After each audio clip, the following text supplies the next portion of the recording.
Hello. Before you drill the well, you've got to acquire the lease.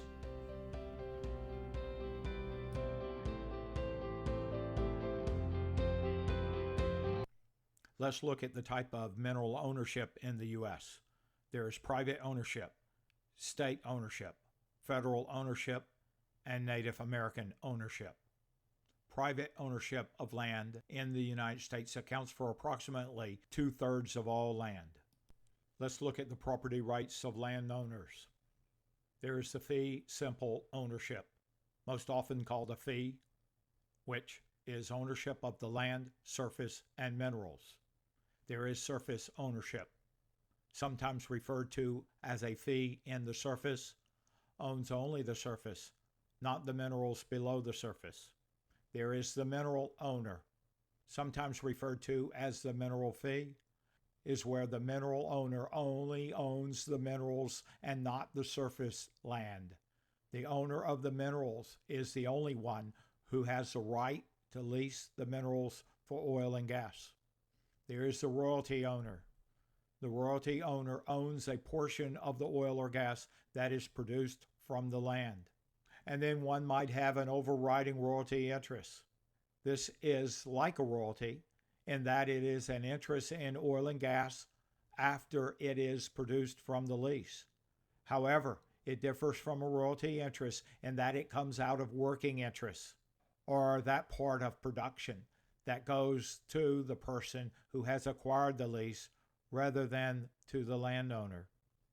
Let's review a few common Petroleum Land Management lease terms. A lease is an agreement between the mineral owner and the petroleum company. The mineral owner is called the lessor. The petroleum company is called the lessee. The lessor grants exclusive rights to the lessee in exchange for consideration, usually money. In addition to consideration, the lessor receives a share of production known as royalty. In the lease, there is a primary term, which is a time that drilling must commence, or the lessee must pay the delay rental fee each year to prevent the lease from expiring. Let's review a few provisions of the lease. The granting clause. This clause transfers described mineral interests from the lessor to the lessee for consideration. Consideration is the benefit, usually in dollars, to the lessor and is required by some states to make a contract valid. Then there is the Mother Hubbard Clause, which allows the lessee to include off-shaped or small wedges of land inadvertently left out or incorrectly described in the lease. Usually it is limited to 10% of the land described in the lease. The Hab Dindim Clause states the time period of the lessee's interest.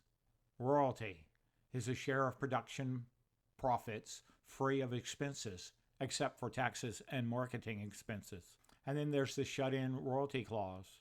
This is used in gas wells to maintain the lease by paying money to the lessor in lieu of royalty on actual production when a well is shut in and not producing.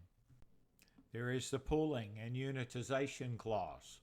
Pooling is the combining of small or irregular land tracts into a single unit large enough to meet spacing requirements for drilling.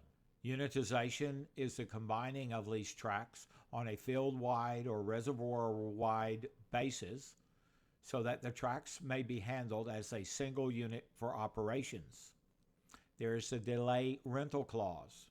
This gives the lessee three choices, either to drill a well to hold the lease, pay on an annual basis to delay drilling until later in the payment term of the lease, or 3, to terminate the lease by neither drilling nor paying the delay rental. The lease might include a paid-up provision where the rental payment is included in the initial cash bonus. There is the dry hole clause. This clause allows the lessee to keep the lease for a specified period of time if the well is not productive, if it's a dry hole.